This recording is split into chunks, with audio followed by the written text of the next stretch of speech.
Hello everyone, welcome back to my channel. आज की class में हम करने वाले हैं class 11th English Hornbill book की first poem that is a photograph written by Shirley Toulson. तो चलिए फटाफट से देखेंगे इस पोएम में क्या है, स्टेंजा वाइज की एक्सप्लेनेशन देखेंगे एंड देन डिस्कस करेंगे इसके NCERT question answers, poetic devices. तो सभी कुछ आपको इस वीडियो में मिलने वाला है, बस वीडियो को एंड तक जरूर देखिएगा।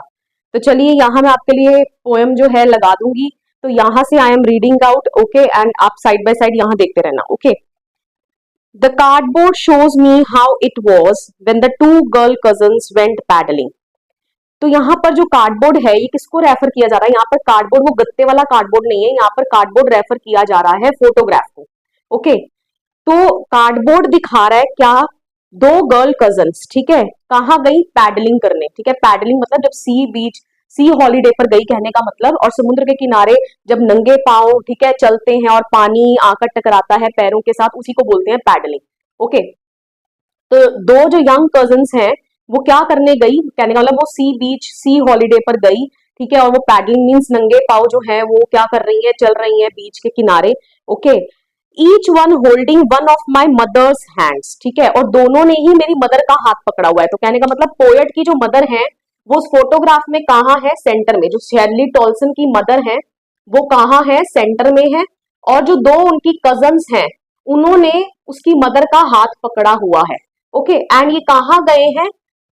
पैडलिंग के लिए गए हैं, ठीक है, कहां पर? सी बीच पर, ओके, अपनी बीच हॉलीडे एंजॉय कर रहे हैं, ओके।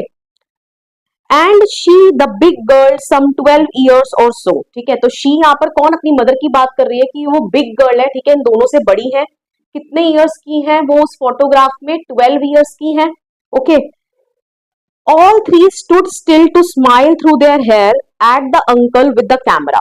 तो तीनों ही जो है ना वो सीधे खड़ी हुई है, स्टिल खड़ी हुई है। स्टिल मतलब विदाउट एनी मोमेंट, क्योंकि जब हम फोटो खिंचवाते हैं तो हम क्या करते हैं? पोज देते हैं, राइट। तो ये तीनों जो है वो खड़ी हुई है, ठीक है, स्माइल कर रही है, उनके चेहरे पर स्माइल है। थ्रू देयर हेयर का मतलब क्योंकि उस वक्त हवा भी चल रही है तो उनके बाल भी जो है वो क्या कर रहे हैं? मूव कर रहे हैं, ओके। तो वो स्माइल कर रही हैं और वो फोटो खिंचवा रही हैं, ठीक है, पोज दे रही हैं। किसको? अंकल को, जिन्होंने कैमरा होल्ड करा हुआ है और जो उनकी फोटो लेने वाले हैं, okay. A sweet face my mother's that was before I was born, ठीक है। तो वो अपनी मदर के फेस को क्या बताती है यहाँ पे? स्वीट फेस बताती है, ठीक है, कि मेरी मदर का चेहरा उस फोटोग्राफ में कैसा नजर आ रहा है? स्वीट फेस है, ठीक है। क्यों? क्योंकि अभी उसकी मदर खुद ही बच्ची है। तो कहने का मतलब फर्स्ट स्टैंजा में पोएट की मदर के चाइल्डहुड दिनों की बात की गई है, जब उनकी मदर कितने साल की है? सिर्फ और सिर्फ 12 साल की, और अपनी फैमिली के साथ वेकेशन एंजॉय करने के लिए गई हैं सी बीच पर। उनका बचपन कैसा है? उनका चेहरा मासूम है, स्वीट है, इनोसेंट लिखकर आ सकते हो आप, ठीक है। तो ये दर्शा रहा है कि कैसे बचपन जो होता है वो इनोसेंट होता है, केयर फ्री डेज होते हैं, वरी फ्री लाइफ होती है, हमें किसी चीज की टेंशन नहीं होती है, ओके। और ये ऑब्वियसली सब कुछ कब हुआ? Before I was born. तो वो अपने आप को बोल रही है कि तब तो मैं पैदा भी नहीं हुई थी। क्यों? क्योंकि ऑब्वियसली तब तो उसकी मदर खुद ही छोटी थी। कितने साल की थी? 12 साल की थी, okay. And the sea, which appears to have changed less, washed their terribly transient feet। ये वेरी इंपॉर्टेंट है, यही से क्वेश्चन बनता है कि वो बोल रही है जो समुद्र है, जो विशाल समुद्र है, उसमें कोई ज्यादा चेंज नहीं आया है, ज्यादा कोई फर्क नहीं आया है। तो इससे पोएट क्या बताना चाह रही है, शेरली टॉल्सन क्या बताना चाह रही है कि जितना भी हमारे नेचर है, एलिमेंट्स, कंपोनेंट्स ऑफ नेचर है, वो सारे इटर्नल हैं, एवरलास्टिंग है, उनका कभी अंत होने वाला नहीं है, वो परमानेंट है। वेयर एज जो ह्यूमन बींग्स हैं, लिखा है ना, wash their terribly transient feet, कहने का मतलब जो समुद्र की लहरों का पानी है उनके पैरों को आकर धो रहा है, और वो पैर कैसे हैं? टेरिबली ट्रांजिएंट, ठीक है। ट्रांजिएंट का मतलब होता है ऐसी चीज जो परमानेंट नहीं है, जो टेम्परेरी है। तो फीट परमानेंट नहीं है। यहाँ पर क्या कहने का मतलब आ रहा है? फीट का परमानेंट और ना परमानेंट होना, इससे कोई मतलब नहीं बन रहा। यहाँ पर पोएट बताना क्या चाह रही है कि जो ह्यूमन लाइफ है, जो ह्यूमन बींग्स हैं, वो मॉर्टल्स हैं, वो उस दुनिया पे आए हैं for a short period of time. जो भी उनका लाइफ स्पेन है वो उसको यहाँ पर स्पेंड करेंगे, and then one day ultimately they die, ठीक है, वो मर जाएंगे, खप जाएंगे और इस दुनिया से चले जाएंगे। वेयर एज जो समुद्र है, जितने भी नेचर कंपोनेंट्स ऑफ नेचर है, वो सारे वैसे के वैसे आपको वहीं के वहीं मिलेंगे, ओके, क्लियर। अब बढ़ते हैं सेकेंड पैराग्राफ की ओर। Some 20-30 years later she would laugh at the snapshot. Snapshot मतलब यहाँ पर पिक्चर ही है, तो कहने का मतलब अब वो उन दिनों की याद कर रही है जब उसकी मदर जो है फोटो को खिंचवाए 30-40 साल बीत चुके हैं, मतलब कि 20-30 साल बीत गए हैं। ओके, एंड उनकी मदर जो है वो उस फोटोग्राफ को देख रही है जब वो बच्ची थी, ठीक है, 12 साल की बच्ची थी, और जब वो उस फोटोग्राफ को देखती हैं तो वो हंसती हैं। क्यों? क्योंकि उस फोटोग्राफ में उसकी मदर की चाइल्डहुड मेमोरीज हैं। ओके, और वो क्या बताती हैं शेरली टॉल्सन को? सी बेटी and Dolly she would say, and look how they dressed us for the beach. ठीक है, तो वो शेरली टॉल्सन को क्या बताती थी कि देखो ये मेरी कजन्स हैं। कौन? बेटी, ठीक है, बेटी और डॉली। तो हमें उनके कजन्स के नाम भी पता चल गए, और देखो उन्होंने हमें कैसे ड्रेस किया है सी हॉलीडे के लिए। दे कौन है यहाँ पे? उनके पेरेंट्स। जैसे हम भी कभी अपने बचपन की फोटोग्राफ देखें, ठीक है, तो हम क्या देखते हैं? हम जब उस अपनी याद को देखते हैं, अपनी मेमोरी को देखते हैं कि हम बचपन में कैसे नजर आ रही हैं, तो हमारे चेहरे पर ऑब्वियसली स्माइल आती है, क्योंकि हम अपनी मेमोरीज को याद कर रहे होते हैं। और हम उस वक्त क्या देखते हैं कि देखो हमारे पेरेंट्स ने हमें क्या बनाया है, हमारी फोटोग्राफ कैसी, हमने कैसे सैंडल्स डाल रखे हैं, हमारा हेयर स्टाइल कैसे है। तो इन द सेम मैनर जो पोएट की मदर है ना, वो भी जब उस फोटोग्राफ को देखती हैं जिसमें उनका बचपन है, तो वो भी क्या बता रही है पोएट को कि देखो मेरी दोनों कजन सिस्टर्स, और देखो उन्होंने हमें कैसे ड्रेस किया है सी हॉलीडे के लिए। उन्होंने मतलब उनके पेरेंट्स ने। और जब वो फोटोग्राफ देखती हैं, स्नैपशॉट देखती हैं, उनके चेहरे पर क्या होती है? एक स्माइल होती है। Okay, the sea holiday was her past, mine is her laughter. देखिए this line is very very important. वो क्या बोल रही हैं कि जो सी हॉलीडे थी वो मेरी मदर का पास्ट था। ओके, क्यों? क्योंकि वो तो टाइम बीत गया, अब वो बड़ी ग्रोन अप हो चुकी हैं, अब तो शेरली टॉल्सन भी पैदा हो चुकी हैं, राइट, इनकी मदर की शादी हो चुकी है, उनके भी बच्चे हो चुके हैं। शेरली टॉल्सन जो है वो उन्हीं को बता रही है कि देखो मेरे दो कजन सिस्टर, राइट। तो यही बोले कि सी हॉलीडे जो था वो मेरी मदर का पास्ट था। Okay, and mine is her laughter. तो कहने का मतलब इस लाइन से हमें ये पता चला कि शेरली टॉल्सन के लिए जो उसके मदर के चेहरे पर स्माइल आ जाती थी जब वो उस फोटोग्राफ को देखती थी, तो वो स्माइल जो है वो शेरली टॉल्सन के लिए पास्ट है। क्यों? क्योंकि अब उसकी मदर इस दुनिया में नहीं है। Okay, clear? Both wry with the laboured ease of loss. यही लाइन आपके पेपर में आएगी, वेरी वेरी इंपॉर्टेंट। ठीक है, क्या मतलब है बोथ राय? राय का मतलब डिसअपॉइंट होना, सैड होना, ठीक है। With the laboured ease of loss, तो कहने का मतलब दोनों ने ही कुछ ना कुछ खोया है। किन दोनों ने? सबसे पहले पोएट की मदर ने। पोएट की मदर ने क्या खोया है? अपना बचपन खोया है, क्योंकि जब वो अपनी फोटोग्राफ देखती है जिसमें वो 12 साल की बच्ची हैं और सी बीच हॉलीडे पर गई हैं, ओके, तो जब वो उस फोटोग्राफ को देखती है तो उनके चेहरे पर क्या आती है? स्माइल होती है, और वो अपने बचपन के दिनों को याद करती है जो बीत चुके हैं, चले गए हैं और अब कभी वापस नहीं आएंगे। तो उन्होंने अपने चाइल्डहुड डेज को खोया है, ठीक है, उन मेमोरीज को खोया है, केयर फ्री डेज को खोया है जो अब कभी वापस आने वाले नहीं है। और पोएट ने क्या खोया है? अभी अभी मैंने आपको बताया, पोएट ने अपनी माँ को ही खो दिया।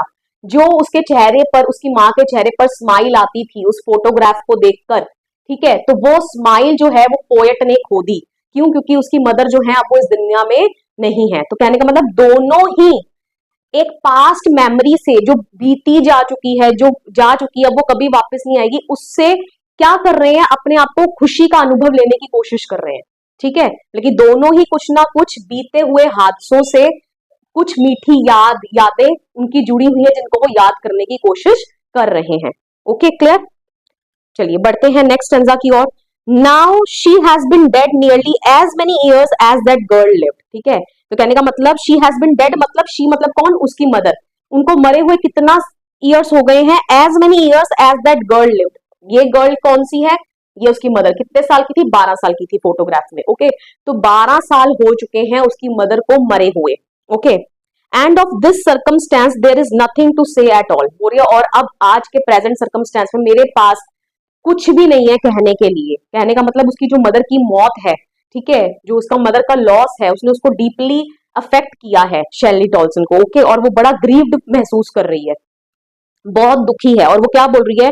It's silence silences. ठीक है, इट्स साइलेंस साइलेंसेस का मीनिंग है कि मेरी मदर के जाने से जो एक साइलेंस हुआ है, ठीक है, उसने मेरी जिंदगी को पूरा क्या करके रख दिया है? साइलेंट करके रख दिया। कहने का मतलब उसकी मदर जो है उसकी लाइफ में एक बहुत बड़ा गैप, खालीपन छोड़कर गई है, ठीक है, और उसकी जिंदगी को पूरा सुन कर गई हैं, ठीक है, खाली कर गई हैं, लोनली फील कर रही है वो। Okay clear. तो यहाँ पर लास्ट लाइन में उनका जो दुख भरी फीलिंग्स है उनको शो किया जा रहा है इस वर्ड्स के साथ, it's silence silences. Okay clear. तो ये हो गई है हमारी पैरावाइज, इसकी समरी जो है मैंने आपको बता दी है। फटाफट से देख लेते हैं इसमें कौन कौन सी पोएटिक डिवाइसेस का इस्तेमाल हो रहा है। सबसे पहले पर्सोनिफिकेशन, कार्डबोर्ड को यहाँ पे पर्सोनिफाई किया गया है।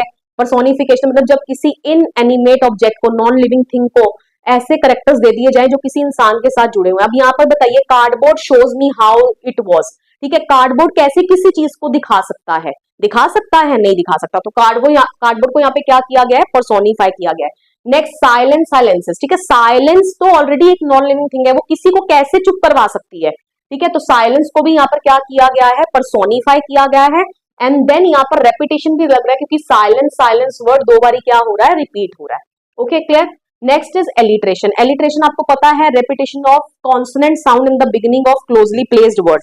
तो कहां पर हुआ है, यहाँ पे देखिए, यहाँ पर हम देख सकते हैं, एंड देयर स्टूड स्टिल, ठीक है, टू स्माइल, ऑल थ्री, मैं यहां लिख देती हूँ, all three stood still to smile, ठीक है। देखिए, all three stood still to smile, ठीक है। जब कॉन्सोनेंट साउंड जो है वो रिपीट हो in the beginning of the closely placed words, ठीक है, जो पास पास शब्द लिखे हुए हैं उनकी स्टार्टिंग में, तो उसको हम क्या बोलते हैं, एलिट्रेशन। ओके, और भी कई एग्जांपल होंगे तो वो आप खुद फाइंड आउट कर लीजिएगा अपनी पोएम में से।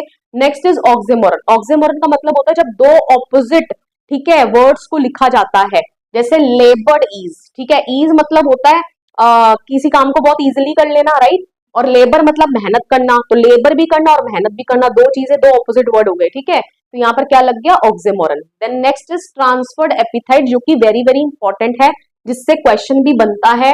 ट्रांसफर्ड एपिथेट कहाँ लग रहा है, टेरिबली ट्रांजिएंट फीट में। क्या मतलब होता है ट्रांसफर्ड एपिथेट का, देखिए सबसे पहले एपिथेट का मतलब होता है एडजेक्टिव, ठीक है, और एडजेक्टिव हमेशा किसी ना किसी नाउन के साथ लगाया जाता है, राइट। तो यहाँ पर देखिए ट्रांजिएंट जो है, फीट को डिस्क्राइब किया, यहाँ पे फीट क्या है, नाउन, ठीक है, फीट को डिस्क्राइब किया गया कि फीट कैसे है, ट्रांजिएंट। ट्रांजिएंट का मतलब क्या हुआ, टेम्परेरी।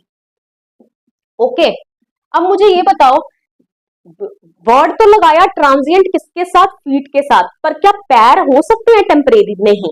अब ये जो एडजेक्टिव है ना, ये इस नाउन को ना डिस्क्राइब करके ये किसी ना किसी और चीज की तरफ इशारा कर रहा होगा, तो ऑब्वियसली यहाँ पर यही हो रहा है, ये पैरों को डिस्क्राइब नहीं कर रहा। यहाँ पर पोएट का क्या कहने का मतलब आ रहा है, यहाँ पर वो ह्यूमन बींग्स की नेचर ऑफ लाइफ को डिस्क्राइब कर रहा है कि जो ह्यूमन बींग्स का लाइफ है वो कैसी है, ट्रांजिएंट है, टेम्परेरी है, वो इस अर्थ पर शॉर्ट पीरियड ऑफ टाइम के लिए आए हैं। वेयर एज जो नेचर है वो क्या है, एटर्नल है, एवरलास्टिंग है, नेवर एंडिंग है, जबकि ह्यूमन बींग्स ऐसे नहीं है। ह्यूमन बींग्स क्या है, ट्रांजिएंट है, टेम्परेरी है इस धरती के ऊपर, दे आर नॉट परमानेंट, ठीक है। तो इन शब्दों से ये मीनिंग निकल कर आ रहा है। ओके, तो इसी को बोलते हैं हम transferred epithet. Okay, next is irony. देखिए कार्डबोर्ड के अंदर आयरनी भी लग रहा है, क्यों आयरनी लग रहा है, क्योंकि आयरनी, कार्डबोर्ड जो है खुद ही एक क्या है, लैक्स ड्यूरेबिलिटी, कार्डबोर्ड इतना मजबूत नहीं होता, ठीक है, लेकिन उस कार्डबोर्ड को ही यूज किया जा रहा है एक फोटोग्राफ को प्रिजर्व करने के लिए, संभालने के लिए। Okay clear. तो यहाँ पर क्या लग गई, आयरनी की खुद एक ऐसी चीज जो जिसके अंदर ड्यूरेबिलिटी नहीं है, जो ज्यादा नहीं चल सकती, वो एक ऐसी चीज को संभाल रही है, ठीक है, मेमोरी को संभाल रही है, जो क्या है, एवरलास्टिंग है, क्योंकि फोटोग्राफ तो कहीं जाने वाली नहीं है ना। Okay, next is metaphor. Metaphor मतलब जब दो चीजों के बीच में कंपैरिजन हो बिना लाइक और एज वर्ड का इस्तेमाल करें। तो यहाँ पर देखिए कार्डबोर्ड को क्या बोल देंगे, ये नहीं बोला cardboard is like a photograph, ये नहीं बोला, cardboard is photograph itself, cardboard जो है वो फोटोग्राफ ही है। तो यहाँ पर कार्डबोर्ड क्या है, मेटाफोर है। ओके, ये सारी आपकी पोएटिक डिवाइसेस लग रही हैं। अगर कोई राइम स्कीम पूछ ले आपसे इस पोएम की, तो आप बोलेंगे कि ये फ्री वर्ड्स में लिखी गई है। फ्री वर्ड्स का मतलब जिसमें कोई एक पर्टिकुलर राइम स्कीम फॉलो नहीं हो रही। ओके, तो चलिए अब हम देखते हैं इसके एनसीईआरटी क्वेश्चन आंसर्स, जो मैंने आपके लिए फ्रेम कर दिए। यहाँ मैं आपके लिए फोटो लगा दूंगी, तो आप जूम करके देख लीजिएगा। बढ़ते हैं क्वेश्चन आंसर्स की ओर। चलिए, first question is what does the word cardboard denote in the poem. ठीक है, वर्ड कार्डबोर्ड से, कार्डबोर्ड किसको डिनोट कर रहा है, ठीक है, क्या कहने का मतलब है कार्डबोर्ड वर्ड का यूज करके, एंड ये वर्ड को क्यों इस्तेमाल किया गया है। ठीक है। The word cardboard refers to the photograph, ठीक है, अभी भी मैंने आपको बताया कि वर्ड कार्डबोर्ड किसको रेफर कर रहा है, फोटोग्राफ को रेफर कर रहा है। किसकी photograph? Of the poet's mother, ठीक है, किसकी फोटोग्राफ है? ये पोएट की मदर की फोटोग्राफ है, विद हर 2 कजन्स, ठीक है, जिसके अंदर उसके 2 कजन्स भी हैं, एंजॉइंग एट द सी बीच, और वो क्या कर रहे हैं? एंजॉय कर रहे हैं सी बीच पर। देखिए पूरा एक्सप्लेन करके लिखिए, तभी आपको फुल मार्क्स मिलेंगे। ओके, अब क्यों इस शब्द को इस्तेमाल किया गया है वो हम एक्सप्लेन करेंगे। The word cardboard depicts the outdated practice of mounting या pasting photos on thick paper for preservation. तो ये जो कार्डबोर्ड वर्ड है ये डिपिक्ट कर रहा है कि कैसे पहले के जमाने में फोटोग्राफ्स को संभाल कर रखा जाता था, प्रिजर्व करके रखा जाता था, उनको एक बड़े से, ठीक है, थिक पेपर के ऊपर चिपका कर, ठीक है, कार्डबोर्ड के ऊपर फ्रेम होते थे कार्डबोर्ड के, लेकिन अब ऐसा नहीं होता, अब कार्डबोर्ड के फ्रेम्स नहीं होते, अब तो वुडन फ्रेम्स हो गए, मेटालिक फ्रेम्स आ जाते हैं, राइट। तो यहाँ पर यही बताया गया है, its lack of durability shows transient या temporary nature of human life. ये वेरी वेरी इंपॉर्टेंट है, आपने जरूर लिख के आना है कि जो कार्डबोर्ड का ड्यूरेबिलिटी नहीं होती ना, उसमें बहुत लंबे समय के लिए नहीं चलता, ठीक है, पेरिशेबल नेचर है कार्डबोर्ड का भी, ठीक है। तो ये यहाँ पर क्या दिखा रहा है? Temporary nature of human life, ठीक है, कि ह्यूमन लाइफ भी वैसे ही कार्डबोर्ड की तरह क्या है? टेम्परेरी है। Okay, clear. Next question is what has the camera captured? Camera ने किस चीज को कैप्चर करा, खींचा, है ना, फोटो में किस चीज को उतारा? The camera captured the sweet memory of the poet's mother's childhood days when she went to a beach holiday, standing in the middle with 2 of her cousins, holding her hands, smiling and posing for a picture. देखिए सब कुछ हमने लिख दिया यहाँ पे, इस पूरी पिक्चर को हमने एक्सप्लेन कर दिया कि कैमरा ने क्या कैप्चर किया, एक मीठी याद, किसकी? पोएट के मदर के बचपन के दिनों की, जब वो कहाँ गई थी? सी हॉलीडे पर गई थी, ठीक है, और वो बीच में खड़ी हैं, okay, with 2 of her cousins, और उनकी 2 कजन्स के साथ जिन्होंने उनके हाथ पकड़े हुए हैं, स्माइलिंग, स्माइल कर रहे हैं वो, and posing for a picture, और किसके लिए पोज दे रहे हैं? पिक्चर के लिए पोज दे रहे हैं, ठीक है। Poet's mother used to reminisce her past looking at the picture taken by her uncle. अब जब पोएट की मदर इस पिक्चर को देखती हैं, ठीक है, जो किसके द्वारा खींची गई थी? उसके अंकल के द्वारा खींची गई थी, तो वो रेमिनेंस मतलब याद करती हैं अपने बचपन के दिनों को जब वो इस फोटोग्राफ को देखती हैं। Okay, clear. चलिए next question is what has not changed over the years, does this suggest something to you? कि क्या चीज बिल्कुल नहीं बदली है इतने सारे सालों में, और इससे आपको क्या समझ में आ रहा है? क्या ये आपको कुछ हिंट देने की कोशिश की जा रही है? हाँ बिल्कुल, मैंने आपको बताया था अभी एक्सप्लेनेशन में, it is the see that has not changed over the years, ठीक है। फर्स्ट ही स्टेंजा में हमें एक्सप्लेन कर दिया था पोएट ने कि समुद्र जो है उसमें कोई खास अंतर नहीं आया, कहने का मतलब अगर वो भी उस समुद्र पर जाएगी जहां उसकी मदर गई थी बचपन पर, तो आज भी वो समुद्र वैसा ही नजर आता है जैसा उसकी मदर की जब फोटो में जो नजर आ रहा है, बिल्कुल वैसा ही नजर आ रहा है, उसमें कुछ खास अंतर नहीं है। Okay, it is still as fresh, shining and tireless as it used to be many years ago. तो वो समुद्र जो है वो आज भी उतना फ्रेश है ना, शाइनिंग, उतना ही टायरलेस, जैसे बिल्कुल थका ही ना हो, ठीक है, जैसे वो इतने सालों पहले हुआ करता था। This suggests that the nature and its components are permanent, everlasting and never ending, ठीक है, सभी वर्ड्स लिख के आ जाना कि इससे हमें ये पता चलता है कि ये जो नेचर है और इसके जो कंपोनेंट्स हैं ये नेवर एंडिंग है, इनका कोई अंत नहीं है, एवरलास्टिंग, सदा के लिए रहेंगे, ठीक है, और ये परमानेंट है।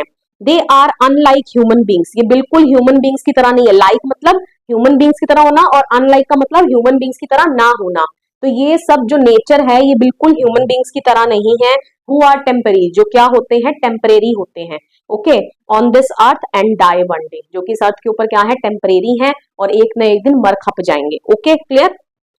चलिए next question, the poet's mother laughed at the snapshot, जो पोएट की मदर है जब वो स्नैपशॉट देखती है सेकंड स्टेंजा में, तो उसके मदर के चेहरे पर एक स्माइल होती है। Okay, what did this laugh indicate? तो इस स्माइल से, इस लाफ से क्या आपको समझ में आ रहा है? Okay, the poet's mother laughed at the snapshot, this indicated that she gets filled with joy looking at her childhood photograph. Okay, तो ऑब्वियसली जब हम भी अगर अपनी बचपन की किसी तस्वीर को देख रहे हैं और उसको देखकर हम हंस रहे हैं, तो ऑब्वियसली वो हमारी स्वीट मेमोरी है। ओके, हम खुशी से भर जा रहे हैं उस मेमोरी को याद करके। तो सेम हमने ये लिखा कि इससे हमें ये पता चलता है कि पोएट की मदर जो है वो जॉय, बहुत जॉयफुल फील करती हैं, खुश हो जाती हैं अपनी चाइल्डहुड मेमोरी को देखकर। Okay, She even recalls her innocent, carefree days without any worldly worries, enjoying every moment wholeheartedly. ठीक है, तो उस फोटोग्राफ को देखकर क्या चीज याद आती है उसकी मदर को? अपने इनोसेंट, है ना, मासूम, केयर फ्री डेज, ठीक है, जहां उनको कोई संसारिक टेंशन नहीं है, ओके, एंड वो अपने सारी हर एक मोमेंट को होल हार्टेडली, मतलब पूरे दिल से क्या कर पा रही हैं? इंजॉय कर पा रही हैं, okay. She feels nostalgic looking at the picture, ठीक है, जब वो उस पिक्चर को देखती है तो वो नॉस्टैल्जिक फील करती हैं। नॉस्टैल्जिक फील करना मतलब अपने पुराने दिनों को याद करना, बीते हुए दिनों को याद करना, okay, and old memories start flashing right in front of her eyes and she Mrs them so badly. और जब वो उस पिक्चर को देखती है तो जो जितनी पुरानी यादें हैं वो उसकी आंखों के सामने घूमने लगती हैं, ठीक है, एंड उन सारी यादों को क्या करती है? मिस करती है, okay, clear. Next question is what is the meaning of the line both rye with the labored ease of loss? very very important question, इसका यही वे रहेगा आंसर को लिखने का, इसको थोड़ा सा आप दिमाग में बिठा लेना, okay. both the poet and her mother have lost something, सबसे पहले तो यहाँ पर इस लाइन में लिखा है both rye, तो पहले both को एक्सप्लेन करो कि both कौन है, ठीक है, तो यहाँ पर ये लिखा है both the poet and her mother have lost something, दोनों ने ही कुछ ना कुछ चीजें खोई हैं। mother was sad about losing her childhood care free days, ठीक है, मदर जो है वो उदास नजर आ रही है, क्यों? क्योंकि उन्होंने अपने जो बचपन के चाइल्डहुड केयर फ्री डेज थे वो खो दिए हैं, ओके, जो कभी अब वापस नहीं आएंगे। And poet was disappointed at the loss of her mother's laughter as the latter was dead, latter मतलब जिसका जिक्र बाद में हुआ है, तो ऊपर किसका जिक्र बाद में हुआ है? पोएट की मदर का जिक्र बाद में हुआ है, ठीक है, तो लेटर वर्ड यहाँ पर किसके लिए है? पोएट की मदर के लिए है, ओके। तो यहाँ पर यही बोला जा रहा है कि पोएट क्यों उदास है? क्योंकि पोएट ने क्या चीज को खोया है? अपने मदर की मुस्कुराहट को। क्यों? क्योंकि अब उसकी मदर इस दुनिया में नहीं है, okay. Both the poet's mother and poet herself experience a bittersweet mixture of emotions. तो दोनों ही कैसा फील कर रही हैं? बिटर स्वीट, ठीक है, बिटर स्वीट मतलब कड़वा मीठा अनुभव, ठीक है। क्यों? बोथ वर डिसअपॉइंटेड मतलब राय, ठीक है। अब देखिए इस लाइन को पूरा एक्सप्लेन कीजिए कि दोनों ही क्या है? डिसअपॉइंटेड है, कहने का मतलब राय कर रही हैं। With the effortful process of finding peace और कंफर्ट, कहने का मतलब laboured ease after experiencing loss, तो कहने का मतलब दोनों ही मतलब कि एफर्ट कर रही है, लेबर कर रही है, क्या? सुख को ढूंढने में, शांति को ढूंढने में, ठीक है, पीस को पाने में, ठीक है, आफ्टर एक्सपीरियंसिंग लॉस, ठीक है, लॉस को अनुभव करने के बाद, ठीक है, कहने का मतलब दोनों ने ही कुछ ना कुछ खोया है एंड उस लॉस को अनुभव करने के बाद उस लॉस में से ही वो अपना मेहनत कर रही हैं कि और शांति ढूंढने की कोशिश कर रही है। क्यों? क्योंकि जब उन पास्ट मेमोरी को याद करती हैं तो उनको सुखद महसूस होता है, okay, clear. Next question is what does this circumstance refer to? ये बिल्कुल लास्ट स्टेंजा में लिखा था आपकी पोएम में। दिस सर्कमस्टेंस किसको रेफर किया जा रहा है? This circumstance refers to the poet's present situation wherein she is feeling heart wrenched, sorrowful and painful as she has lost her mother forever, ठीक है। तो दिस सर्कमस्टेंस में पोएट की प्रेजेंट सिचुएशन को रेफर किया जा रहा है जिसमें वो कैसा फील कर रही है? हार्ट रेंच, हार्ट रेंच का मतलब होता है दिल दहला देना, ठीक है। सॉरोफुल फील कर रही है, वो बड़ा दुखद फील कर रही है, पेनफुल, उसको पेन महसूस हो रही है। क्यों? क्योंकि she has lost her mother for ever, क्योंकि उसने अपनी मदर को सदा के लिए क्या कर दिया है? खो दिया है। According to her she has no words to express her grief, तो उसके अकॉर्डिंगली उसके पास कोई शब्द ही नहीं है अपने दुख को एक्सप्रेस करने के लिए। Her mother's death had left her all alone, silenced her life, ठीक है, उसकी मदर ने उसको अकेले छोड़ दिया है, ठीक है, अकेला कर दिया है और उसकी लाइफ को साइलेंस कर दिया, मतलब कि उसकी लाइफ में एक शांति जो है ना वो भर दी है, okay. The void created by her absence could not be fulfilled, the void का मतलब होता है जो एम्प्टी स्पेस, जो खालीपन आ गया है पोएट की जिंदगी में उसके जाने के बाद, उसके मतलब उसकी मदर के जाने के बाद, ठीक है, उसको कोई भर नहीं सकता। She is mourning her mother's death, तो वो अपनी मदर की डेथ को क्या कर रही है? मॉर्न कर रही है। मॉर्न कर रही है मतलब शोक मना रही है अपनी मदर की डेथ का, ओके, क्लियर। चलिए बढ़ते हैं लास्ट क्वेश्चन की ओर। The three stanzas depict the three different phases, what are they? बिल्कुल करेक्ट। जो तीन स्टेंजास में आपकी पोएम लिखी गई है और तीनों में ही different different phases of life की बात की जा रही है, तो कहने का मतलब पूरी पोएम को ही उसने आपने बता दिया, एक्सप्लेन करने को बोल दिया कि फर्स्ट स्टेंजा में किसकी बात हुई, सेकंड में किसकी बात हुई एंड थर्ड में किसकी बात हुई।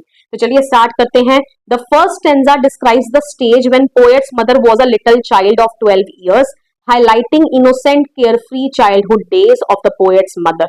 ओके, तो ऑब्वियसली फर्स्ट स्टेंजा में वो एक फोटोग्राफ डिस्क्राइब कर रही हैं, ठीक है, और उस फोटोग्राफ में उनकी मदर है जो कि कितने साल की है, 12 साल की है। तो कहने का मतलब फर्स्ट स्टेंजा में पोएट के मदर के चाइल्डहुड डेज की बात की गई है, जिसमें वो 12 साल की बच्ची हैं, वो अपने इनोसेंट चाइल्डहुड केयरफ्री डेज को क्या कर रही हैं, याद कर रही हैं। It was certainly the period before the birth of the poet, और ये पीरियड टाइम पीरियड कब का है, तब तो पोएट ने जन्म भी नहीं लिया था, पोएट के जन्म से पहले का टाइम पीरियड। ओके, अब बढ़ते हैं सेकंड स्टेंजा की ओर। The second stanza depicts the poet's mother in her middle age, ठीक है। सेकंड स्टेंजा में पोएट की मदर की बात की जा रही है जो कि अपनी मिडल एज में है, क्योंकि लिखा था ना सम 20 और 30 इयर्स लेटर, है ना, 20-30 सालों के बाद। Okay, remembering happily the beach holiday, अब उनकी मदर जो है वो मिडल एज, ठीक है, लेडी है जो अपनी बीच हॉलीडे को याद कर रही हैं। Okay, she had when she was young, ठीक है, जो जिस हॉलीडे पर वो गई थी जब वो छोटी थी। Okay, this phase represents the natures inevitable course of action, तो ये फेज हमें क्या बताता है, नेचर का, इनएविटेबल का मतलब होता है unavoidable, okay, course of action. अब नेचर का अनअवॉइडेबल कोर्स ऑफ एक्शन क्या है कि टाइम बीतते जा रहा है, टाइम किसी का इंतजार नहीं करेगा। ओके, पहले स्टेंजा में वो छोटी बच्ची थी फोटोग्राफ में, लेकिन अब क्या है, अब वो बड़ी हो चुकी हैं और अब वो अपनी फोटोग्राफ को देख रही हैं। ओके, तो कहने का मतलब कैसे टाइम बीत गया है और टाइम के साथ साथ वो भी क्या हो गई हैं, बड़ी हो गई हैं, और अब बीते हुए समय को वापस लाया नहीं जा सकता।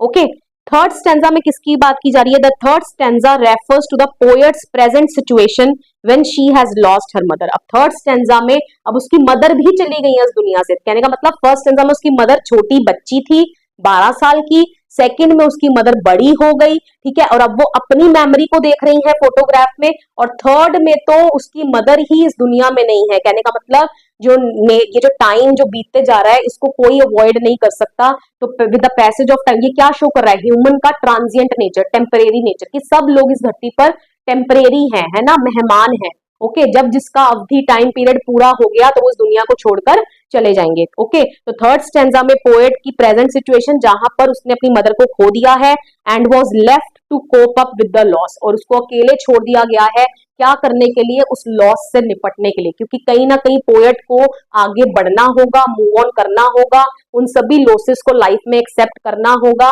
क्यों, क्योंकि हम लॉस के ऊपर सदा के लिए रिपेंट नहीं कर सकते, तो फिर तो आप ऐसे कभी भी अपनी लाइफ में आगे मूव ऑन नहीं कर पाओगे। Okay, clear. With this I come to end of this video. Video पसंद आया हो वीडियो को लाइक करिए, शेयर करिए, कमेंट करके बताइए वीडियो आपको कैसा लगा, and please don't forget to subscribe my channel. मिलेंगे नेक्स्ट वीडियो में, टिल देन बाय बाय।